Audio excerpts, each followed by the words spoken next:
तेलंगाना के वजीर बल्दी नजमुल केटी रामाराव ने कहा है कि रियासती हुकूमत मूसा नदी में नई जान डालने और 16,634 करोड़ रुपए के तखमीनी सरफे से उसकी तरक्की के इकदाम कर रही है। उन्होंने ऐलान किया कि रियासती हुकूमत ग्रेट हैदराबाद म्यूनसिपल कॉरपोरेशन के तमाम जोन्स में 3,115 करोड़ रुपए के सरफे से स्ट्रैटेजिक रोड डेवलपमेंट प्रोग्राम यानी SRDP के दूसरे मरहले के कामों का आगाज कर रही है। वजीर मौसूफ ने असेंबली में वक्फे सवालात के दौरान कहा कि TRS हुकूमत मूसा नदी में नई जान डालने और उसकी तरक्की के लिए पाबंद अहद है।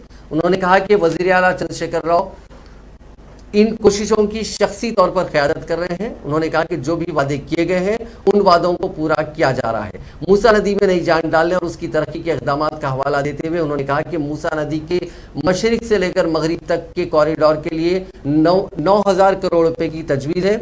उन्होंने कहा कि रियासती हुकूमत 1,250 करोड़ रुपए के सरफे से कुंडा पोचम्माता गंडीपेट गोदावरी दरिया को मजबूत करने का काम कर रही है।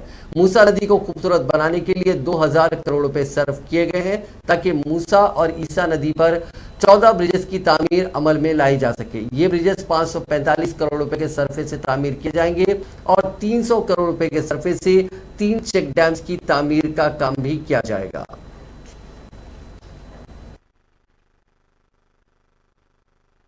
सीवरेज ट्रीटमेंट प्लांट भी एक जगह नहीं बना रहे हम लोग, अलग अलग जगह 36 से ज्यादा जगह हम लोग डिसेंट्रलाइज्ड STPs बना रहे हैं, जिसके जरिए क्या होगा, आपका ना सिर्फ नागोल में ना सिर्फ अंबरपेट में आपका STP बनेगा, बल्कि कई जगह बनके वहां के तालाब जो है वो भी साफ रहेंगे, नाला भी साफ रहेंगे और जो पानी बहेगी मूसी में वो भी साफ पानी आके बहेगी। ये हमारा एजेंडा है।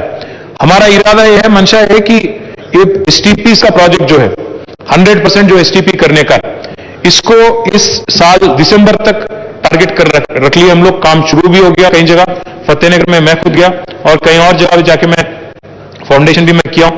मैं आपसे वादा करता हूं, हैदराबाद की आवाम से भी वादा करता हूं कि 100% सीवरेज ट्रीटमेंट करके पूरे हिंदुस्तान में ऐसा कोई शहर नहीं है जो 100% करता है। इससे पहले हैदराबाद में 46% ट्रीटमेंट होता था, वो सबसे ज्यादा है बाकी अगर शहरों के साथ अगर देखेंगे।